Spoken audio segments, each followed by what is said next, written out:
scrolling down my Twitter feed, like everybody was named Ass Tonight. A variation of Ass Tonight. Yeah. And did it blow up because Alex Sherman then at that point said Ass Tonight? Ass Tonight, yeah. I'm sure. Yeah. I'm sure that was the impetus. We were all very excied that finally. I have all these memes saved from that, and there's one of like Black Pete saying, I didn't even realize there was Ass Tonight happening. And there's one that we John said. Welcome to the Our Flag Means Fanfiction podcast. This is the second fandom lore episode, which is covering everything we didn't cover in episode 11, the original fandom lore episode. And this is episode 44. So episode 11 sounds forever ago. I know, right? On the show this week, we have Ringa-san. Hello. We have Irene Adler, and we have Tessa. And I was going to introduce Ringa-san as the Ultimate Con fan, but then I realized, like, all of you are the Ultimate Con fans. By our powers combined. Our mental illnesses compete every week. We're taking over. And I'm Carly Heath. First, you guys, what's the most gay pirate thing that's happened to you recently?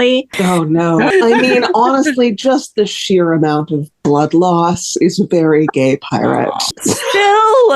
Oh, fuck me, dude. Things falling out of my uterus that belong in a David Lynch movie. I was watching Hellraiser on Halloween, and I was just like, that looks familiar. Ringo, what's the most gay pirate thing to happen to you recently? So a couple weeks ago, I went on a trip to we were going absolutely nowhere in the middle of the state. It's pretty, but can sometimes be treacherous. So our point on this trip was to go to there's a bridge that was taken out by a tornado like 10 years ago. And they just haven't fixed it, which is totally on brand. It's not even that. It's like, it's a massive viaduct and this bridge is massive and it was taken out and they have now turned it into a tourist attraction.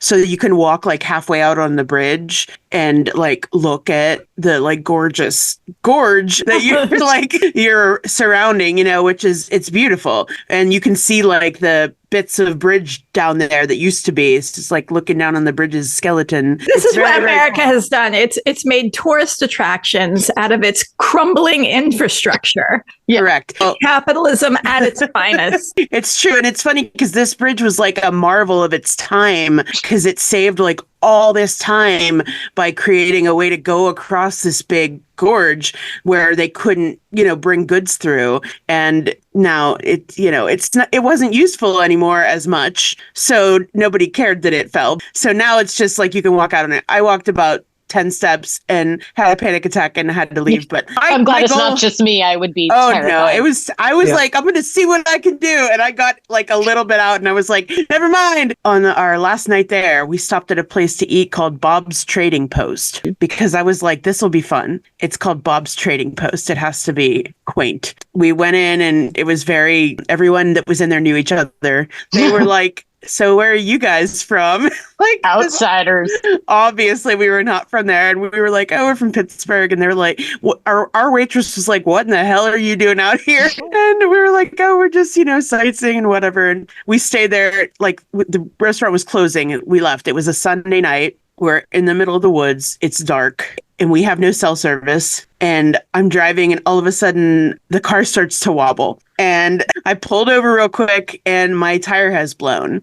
We've been listening to like true crime podcasts and I specifically downloaded a bunch that are about people traveling in the woods and people on road trips. And you're insane. I love it. So my friend's like, oh my God, this is our horror story. This is the beginning of the horror story. But clearly you survived. Well, I did. I was the final person. It was crazy because like we literally had no cell service. We were like, we don't know what to do. I had a jack and a tire, but I don't know how to fucking do that. So, we're all like walking around and then like a car comes down the road and my friend's like, I'm going to flag it down. And I'm like, no, you're not. If they we're going to die. I was like, if they can stop, if they can help, they'll stop, but do not flag it down. So it pulls up next to us and it's our fucking waitress from the restaurant. Oh, bless. He's like, there's my Pittsburgh people. What happened? So she has cell service because everyone up there, of course, like knows how to help self-service nowhere.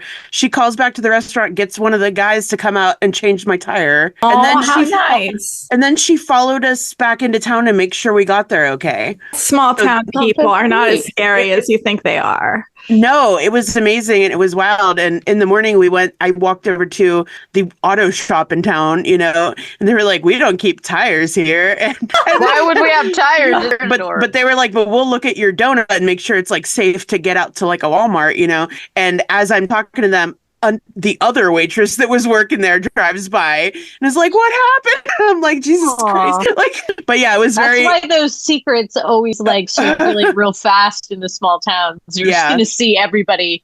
The kids from Pittsburgh blew their tire. That's the story. Suzanne was paying them for the next 20 years. Oh, it will. My friend was like, do you think someone did something to your tire? Because I have like Kamala bumper stickers and shit. And I was like, no, I don't think that these are old tires and they would have gone. I think I'm poor. And I that's exactly change the tires as often as I should. That's exactly what it was. I needed to change all 4 of them. So, Poor Cliff. Irene, what's the most gay pirate thing that's happened to you recently? I went to see Con's screening of his short film that he wrote and started. Did you get a chance to talk to him? I did, yeah. We had a nice chit chat. There was a few other our flag fans that were there, and I did get a chance to make an absolute idiot of myself. Always with the blurting. The gentleman that starred in the film with him apparently used to be an undertaker. Wow. And so I found that incredibly exciting. That's I would have too.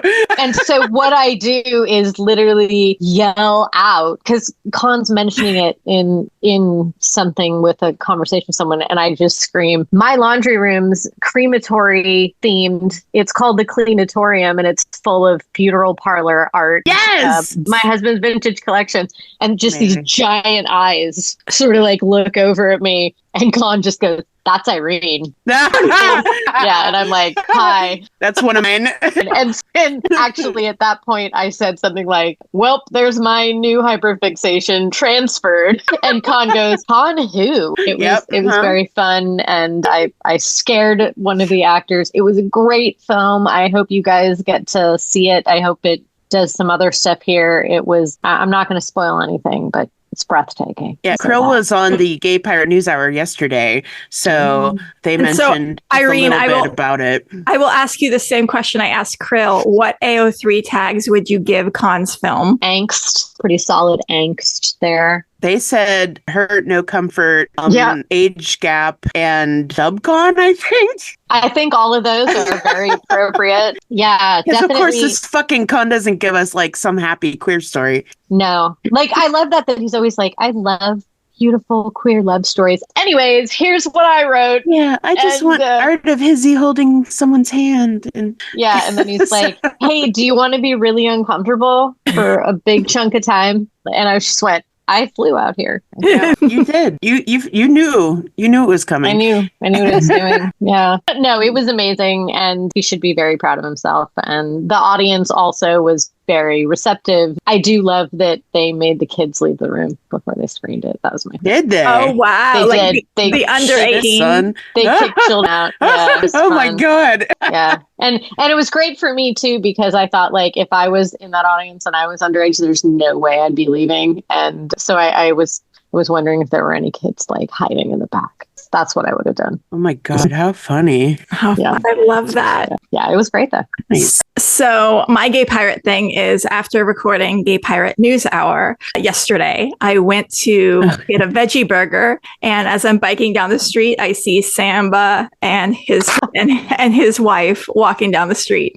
Funny. That's just so you.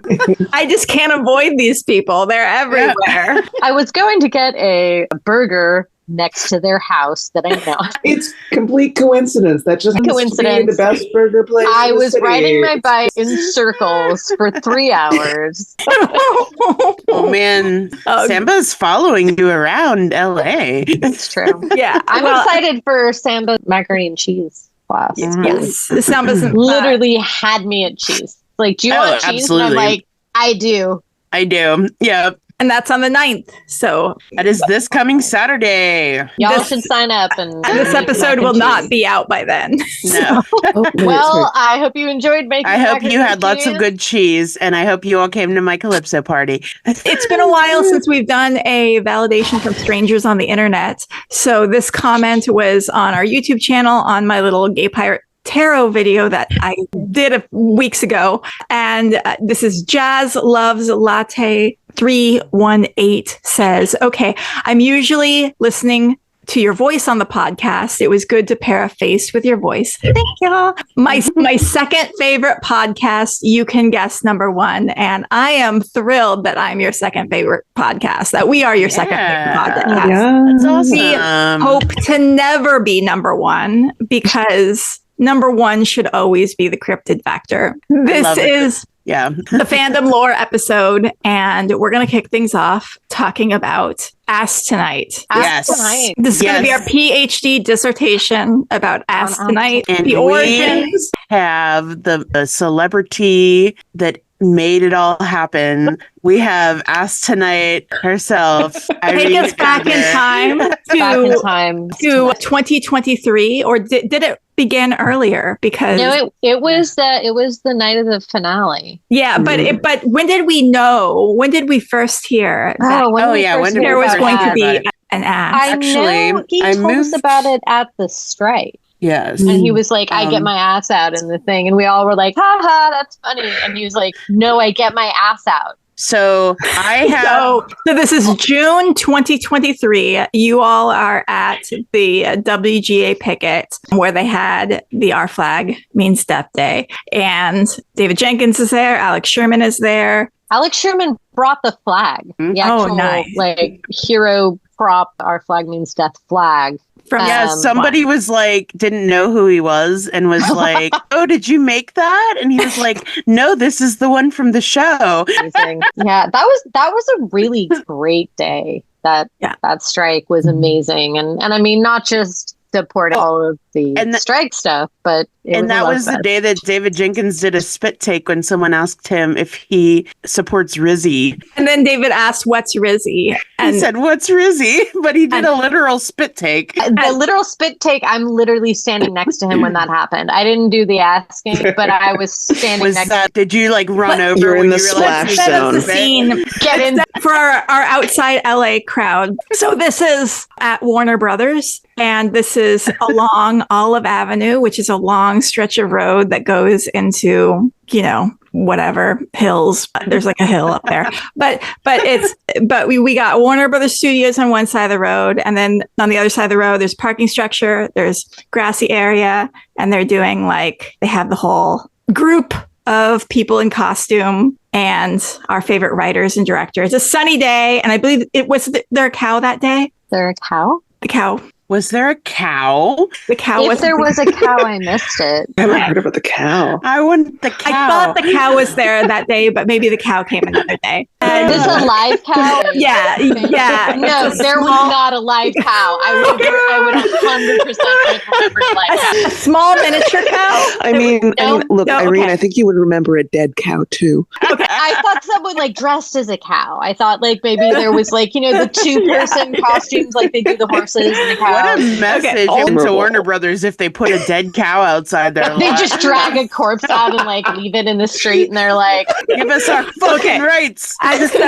So David Jenkins is there, Alex Sherman is there, you guys are all Adam Stein is there. Adam Stein is there. You guys are all hanging out talking. There's a costume contest. There is which Lacey Bond won the costume contest, another co-host. And Gail, hey, Gaily Renee online. She was given the conch shell by David Jenkins as his favorite costume. And she was Jeffrey Torres. That's great. So good. She had a Imodium or something. She had Imodium. She had little poo emojis, and it was so good. like the goodness of it was that it was extremely like low rent. Like it wasn't, there was no, she wasn't passing as a horse. It was like, oh shit, I gotta have him. What am I gonna be?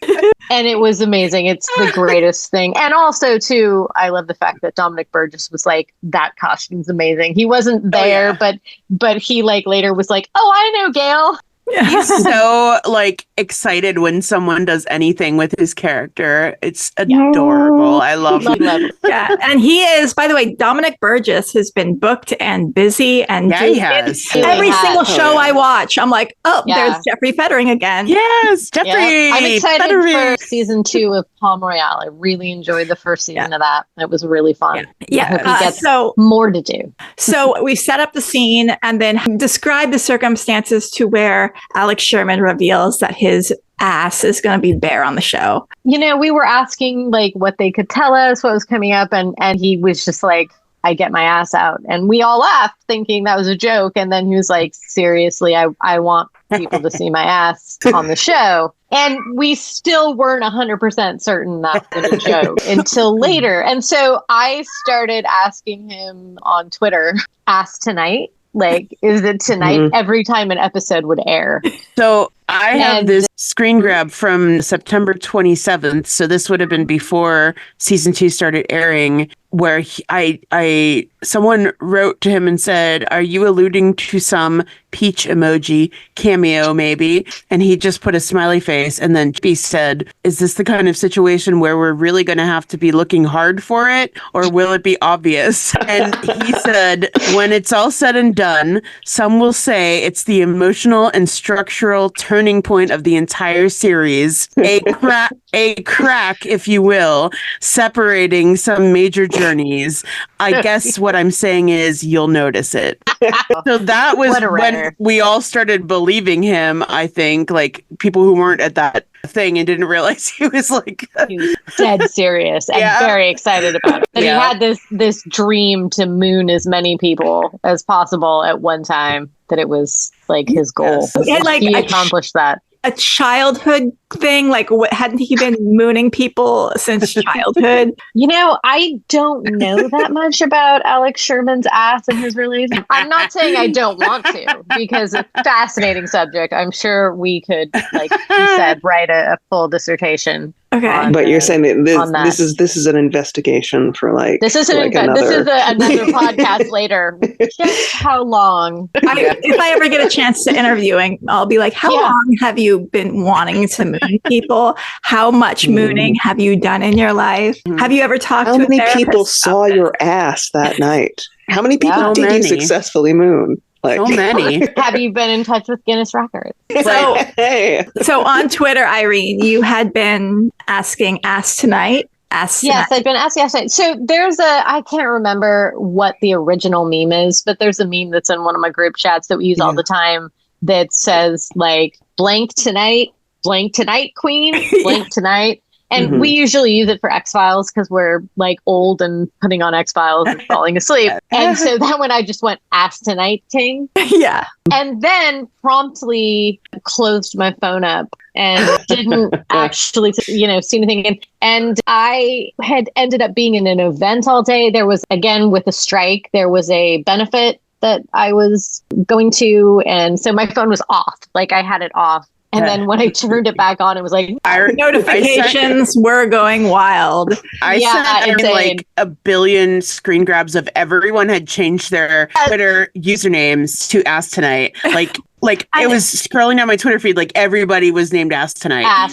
A variation of Ask Tonight. Yeah. And did it blow up because Alex Sherman then at that point said Ask Tonight? Ask Tonight. Yeah. I'm sure. Yeah. I'm sure that was the impetus. We were all very excited. But finally. I have all these memes saved from that. And there's one of like Black Pete saying, I didn't even realize there was Ask Tonight happening. And there's one of Wee John saying, what the hell's Ask Tonight? And there's a director's chair on the set that says Ask Tonight. We got, I'd come to your Ask Tonight. The plan is Ask Tonight. That guy does a lot of Ask Tonight. Find me when Ask Tonight isn't living rent free in your head. And so I want Irene, the moment when you were watching that episode, that'll be my brand. Alex Sherman's bare bottom. Yeah. Yes. What emotions were going through your head and your body? And what happened? A lot of autism, a lot of screaming out loud. I did scream ass tonight and pointed. My husband found it far less exciting than I did. Yeah, I So you know, funny. it was one of those things that we had heard about it for so long. It had been hinted at. We didn't know. And we also didn't know if it was going to be the full-on, full-ass, double-cheeked, moon-tastic, full moon. Entire ass. I just thought it was Bent going to be over, like in the ass out. background somewhere. Yeah. That's No, what it I was like expecting. I close know. up. And I remember too, Lovingly around lit. that same time, I want to say that he had retweeted it, and it was talking about how a lot of things hadn't happened yet in the show, and we were saying, you know, when are they gonna do this? When are we gonna see them? And someone just went, "We're running out of time. Show hole." Show hole. And he liked that. And then when he was like, Remember- look at Alex Sherman liking this tweet, and he wrote, "It is my favorite." Yeah, it is. It is. And I don't remember who wrote Show Hole, but whoever did, you were a genius. Oh, I I hope have it I somewhere. don't have you blocked. And then, like, way afterwards, after the strike was over and season 2 is over and everything, and Samba's putting out all the best stuff, we got that great video of Alex in his like costume sitting backstage while they're all like in green rooms and stuff, and he's telling them, no, this is what's happening, like we're actually gonna just show my ass close up, and they're all like hearing it for the first time, and Khan is like enthralled by this. He just is like staring at him like like So happy. like, we're gonna take all kinds of pictures of your ass. He's like so excited about it. Yes, What a dork. that's our dork. That's why we love him. Because So if good. we were in that room, we'd be making the same face. Oh, absolutely. Absolutely. Amazing. So before we move, I'm glad we devoted like the first 30 minutes of this podcast to Ask Night. I think It's worth it. It's worth it. Of I all of think- them, it's the one that's always in my mind. it'd be great. We is. should just name Oh. this episode the Ask Tonight episode. That's So- Yeah. Yes. The Tonight person King. who wrote is named Kira, and their handle is at Bart Beard, but there's a 3 in it. BART B3. You guys, listen, you need to stop making really complicated profile names and handles. That's the person who tweeted, "Can we take it slow?" No, there's 3 eps left. Show hole. Show hole. Then Very proud of that person. put the picture of Alex's likes, and he said, "Yeah, my favorite tweet all season." Yeah, it is truly a masterpiece. Good job, Bart Beard. Mhm. I don't have you blocked. I'm very Well, glad. Nice. I feel nice. like there's only 3 eps left. Show hole was kind of like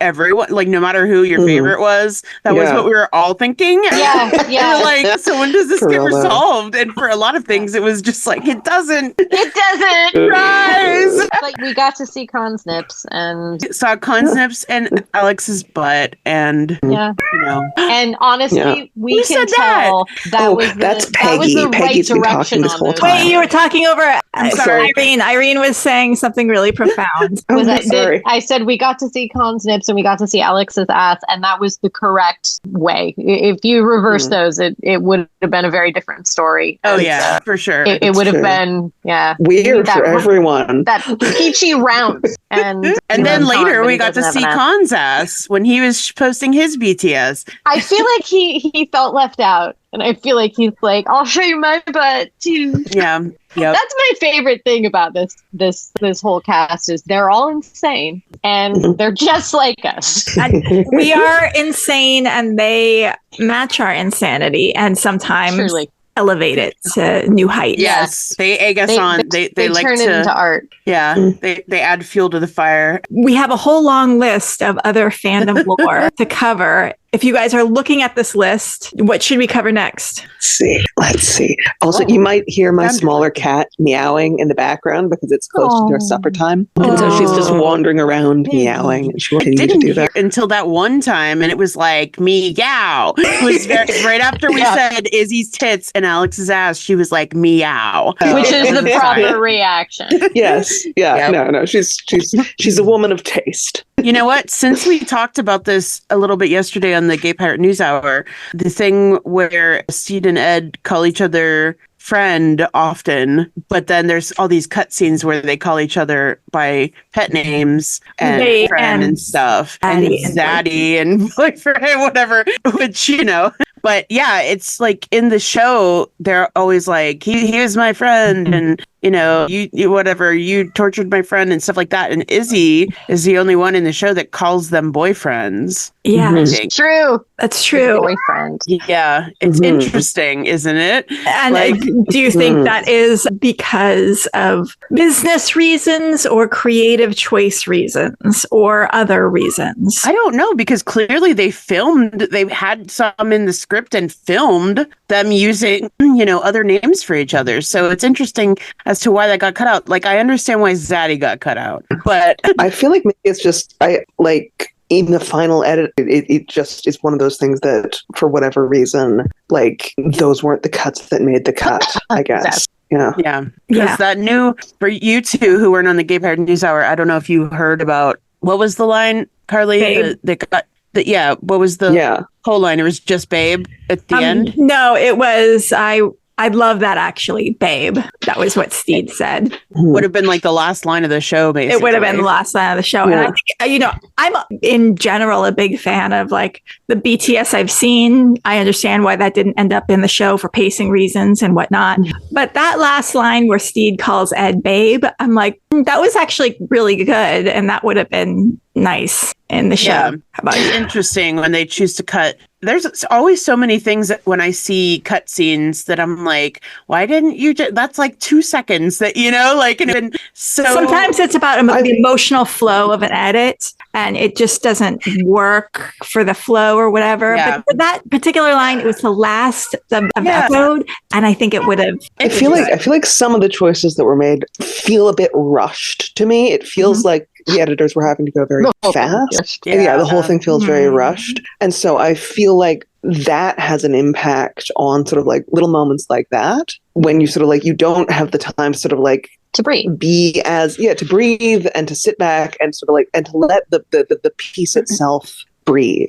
And so and so I feel like that creates that sense of, I don't know, kind of abruptness that I often get from season 2. And so I don't know how deliberate that sort of cutting out was. And because it feels like something that might just happen as you're sort of going quickly and trying to turn out the best thing you can in the very small amount of time you've been allotted. I think it wouldn't be so weird if there weren't many instances of them calling each other my friend. Yeah. It's weird when they... Notey. Sounds like a note. Yeah. Just when they have said I love you to each other and other people have referred to them as your boyfriends and stuff like that. But and even in the beginning of season 2, when Auntie and Zang are talking about oh, you dumped him and he, whatever, and we're on a break and stuff like that. And then in the Calypso's birthday episode, Steed says to Ned something you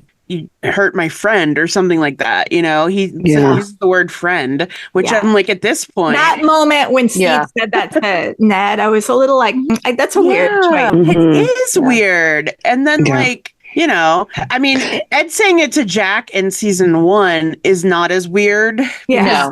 Ed and Steed both are idiots and don't realize what's going on at that point. But I just feel like it's odd all that. What else would you have in that line to Ned have Steed say? I mean, wouldn't it have been interesting at that point if he'd said you hurt my boyfriend? Yeah. Or even if they wanted to have that tension, they could have a hesitation and you hurt my Ed. Yes.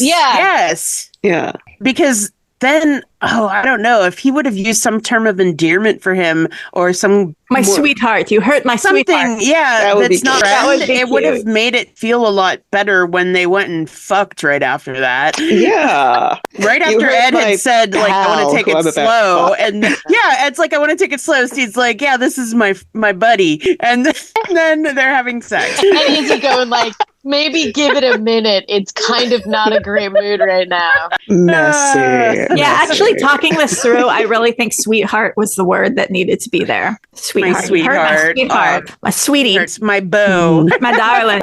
Yes. Okay, let's move on to something else. See, Calico Jack survival probability. So 100%. 100%. Oh, yeah. Like, everyone believes that Calico Jack is alive.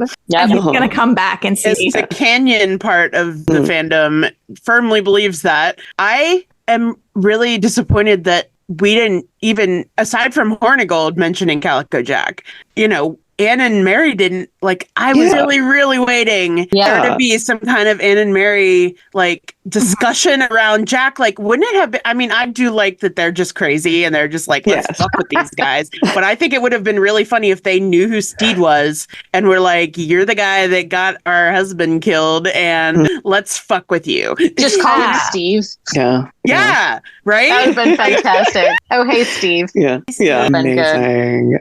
So good. I do like the one of the things that breaks my heart about the show is that we never got a scene of Calico Jack and Izzy together. Because I know, isn't that wild? It's like one of the biggest ships. And it's one of the biggest ships. They never have a scene together. I'm so proud. I'm so proud of what the fandom did with the single fucking line where Jack mentions Izzy. I'm so proud of us. Yeah. Just like, he did a nice thing for Izzy. He's his simp and he's him. But he called him a sentimental bastard, and he did it with this just hint of soft affection that was in such contrast to the rest of what we had seen from that character that it became this is actually something that I love, because so often in fanfic when people are writing it, they're writing it for non-canon pairings because because they're being queer baited, because they're not they're playing that will they or won't they thing. And Ed and Steed were pretty close from the beginning, and it was obvious that they were endgame, and it was all that thing. So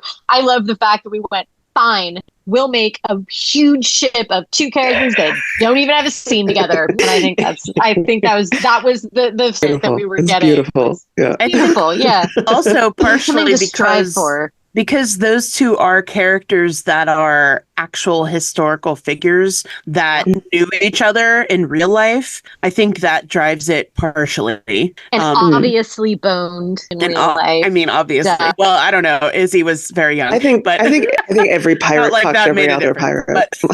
But the Canyon there's no question about it. He has survived that giant ass cannonball. I feel like the fanfic that I read is kind of like half and half on whether he survives or not, surprisingly. Yeah. I think if people don't want to write him into the fic or don't want to like have to add him for like make up a story for him, they're just like, oh, it was sad that Jack died. Like, he's dead. I feel like a lot of the ones that don't want to deal with him just won't mention him. Yeah. Well, I've been reading a lot of like things lately where Izzy is thinking over the whole thing with the Navy and everything. So I guess in the stuff I've been reading, he is contemplating Jack and like, oops, didn't mean to get him killed. Oh, well, because I do, and I've said this on this show before, I do believe that canon TV show canon Izzy can't fucking stand Jack. In my heart, I believe that. But that makes it better, because then Jack is like bouncing after him like Pepe Le fucking Pew, and that's amazing. And that's how we absolutely 100% all relate to Jack, because we're like, hey, I love you, Izzy, and Izzy would be like, get fucked, leave me alone.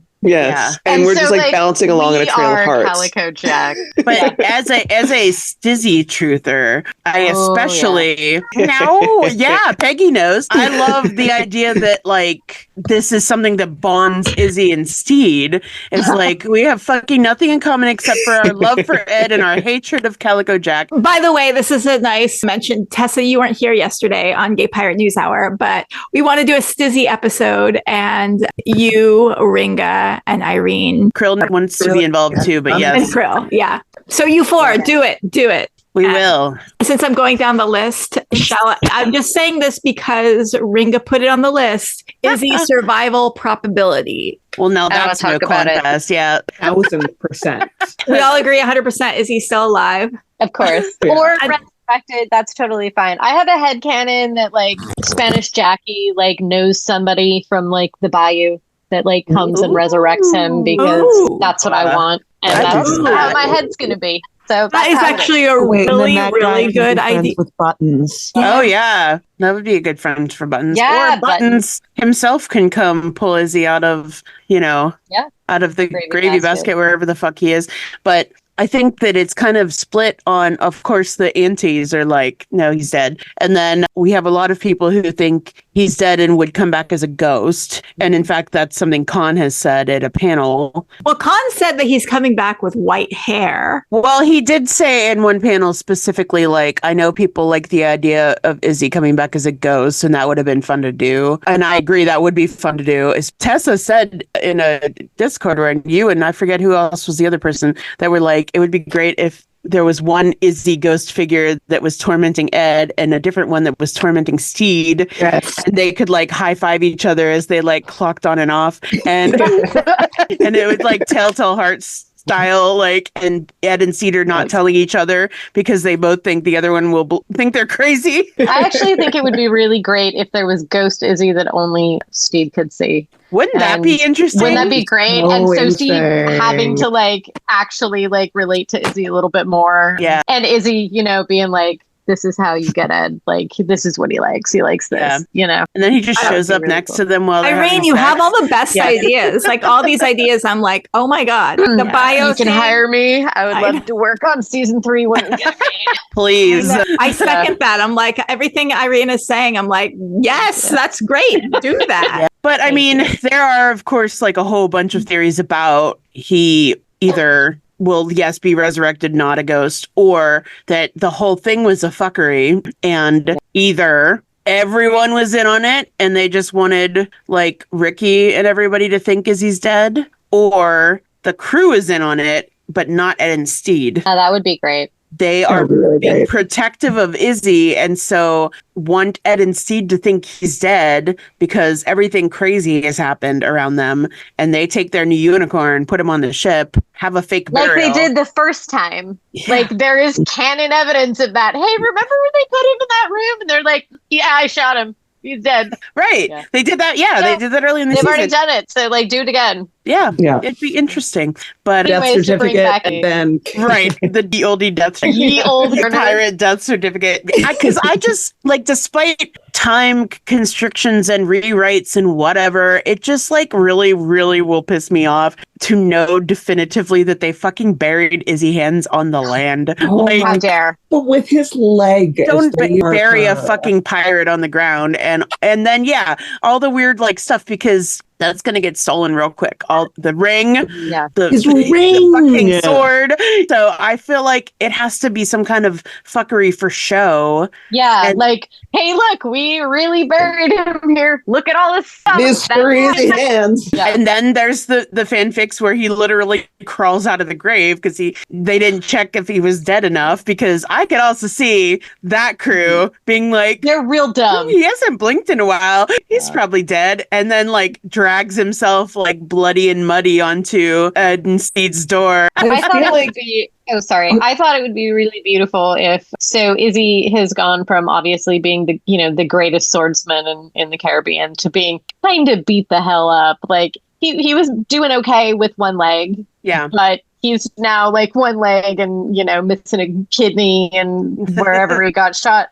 We don't even know what that thing does. We don't even know what that thing does. I thought it would be really beautiful to have him be like the ship's bard, like the ship's entertainer. That would be like his new role, and he would like okay. I would love to see him like training people. Like I think he would go nuts if he didn't have like an active role in making sure things were happening. Though, don't you think? This is why I think he like. If he was teaching people how to fight and stuff, that would be very cool. I could just see his like forehead twitching as like somebody does something wrong next to him, and he's like, it would be a lot of him going, that's not my job anymore, and I'm going to let it go, and I'm not going to freak out about it. And it would last for like 30 seconds, and then he would be screaming back onto the thing, yelling at them, going, all right, here's where you fucked up. Yes. I feel like, I mean, if we're going with things that we sort of can work from based on what we saw in the show, like, I mean, I wondered if, because they have the seagull, of course, land on the grave marker. Right, which is like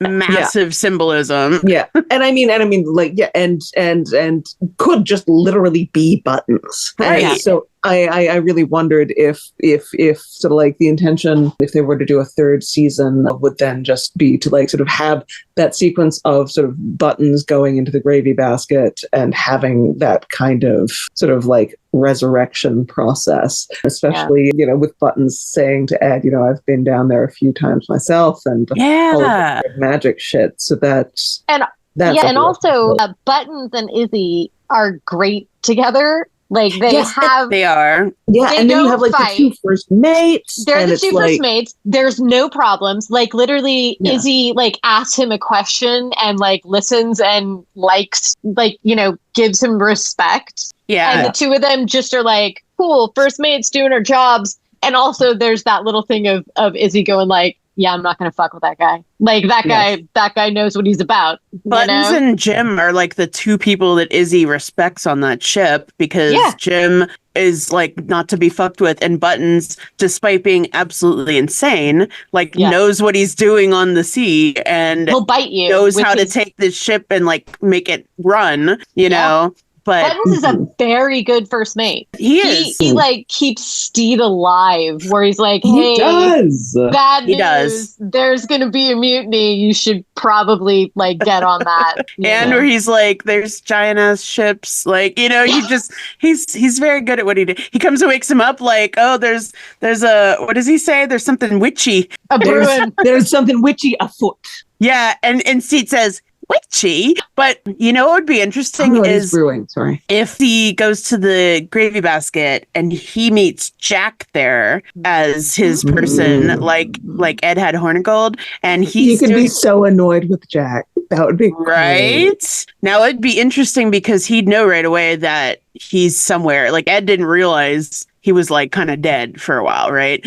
But Izzy would be like, "Oh hell, here we go. I'm in the gravy basket." While that's going on, Buttons shows up to rescue him from what's going on here. Yes. And wouldn't that be interesting? Because that's how you can get Calico Jack back without pretending he didn't get killed by a cannonball directly to the face. We didn't see it hit his face. Well, that's true. And he doesn't keep anything important up there. Even if it did, that wouldn't have stopped them from pulling him back into the realm of the living. But So have you all read any fics that address some of the things that we've been talking about today? Well, any ass tonight king fics. Are there ass tonight? I read a lot of fics with ass for myself that I don't share with other people. Self-insert. What is it? Alex Sherman's ass OC. Oh, Chuck Tingle style. Style. Oh my god. Alex Sherman's ass was king of the sea and the talking dinosaurs. Pounded in the butt by the anthropomorphic representation of Alex Sherman's butt. Well, pounded in the butt by my own butt is kind of an ass tonight situation. It is an ass tonight situation. Yeah. And what about Rex that address Izzy coming back from the dead? Calico Jack, some Calico Jack Izzy shipping happening, some CJ Izzy recommendations. This one is quite sweet. So it's called In the End, I'd Do It All Again by Sugary Bull and Wishing on a Lightning Bolt, or Sugary Bull, Wishing on a Lightning Bolt. I don't understand how things work. But it's actually, so this is a modern AU. The premise is that Izzy and Jack have had this kind of long-standing thing where sort of whenever Izzy and Ed fall out, he'll turn up at Jack's place and like they'll drink together and fuck, and he feels better, and then he fucks off. And this is sort of like a case where he and Ed have really properly broken up, and he turns up. Jack's like, I don't actually have time for this.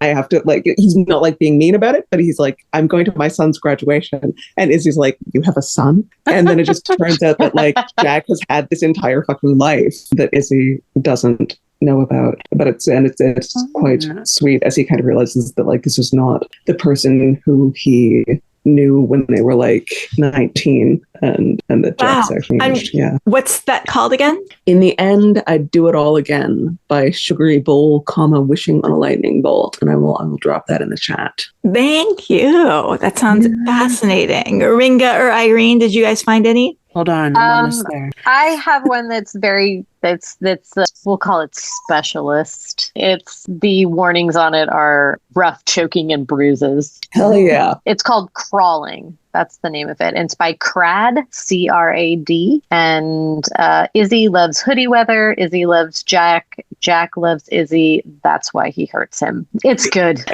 Excellent. All right. And I found one too. Mine is called Home Beside the Sea. And it's by Alex 51324. And it is very short, but it's like a post season 2 fix it. And it is Ed and Izzy talking next to Izzy's grave about why they faked Izzy's death. Nice. Mm-hmm. Yeah. Wow. Peggy likes that too. Peggy has been waiting for 10 minutes past her supper time. Peggy is over my dare. bullshit. We should wrap this up so that Peggy can get fed. Anyone want to shout out something that is coming up or that you're looking forward to? Yes. Wait. Sorry. I got very excited. My drag mother is going to be on Drag Race Canada. Yay! Watch cool. fucking Canada's Drag Race and cheer for Oh My God or I'll find you. Oh my God, is amazing. Yes. Well, by the time this happens, Calypso's birthday will be over here in Pittsburgh, but I will have the Pornathon coming up in December. By the time this airs, either prompts will still be open for it or tickets will be open for it. So, it's a win-win situation. You can go to heraldshaunt.oo. It's just HAROLDSHAUNT.OOO. That is where you can find information about the Pornathon. It's amazing. Really fast, I will be at Airport Con. It should be fun. It might be insane. Who knows? I've never done it. Is that this month? The November before Thanksgiving. Oh, okay. It was real fast. And I've never done a Star Fury convention. I've heard things. So we'll see how it goes. Yeah, they've been going for a while, so they can't be the worst. And you can find me and possibly Tessa too soon, and possibly Ringa soon as well on the Haunted Hollywood Hour, our other podcast, which drops every Thursday, where we tell you 100% real, true stories from Hollywood history that are paranormal and or spooky. And you can find that wherever you get your podcasts. Just search for Haunted Hollywood Hour. And we are the Our Flag Means Fanfiction podcast. And you can follow us on Instagram at Our Flag Means Fanfiction, all one word. Until next time, bye. Bye-bye. Bye.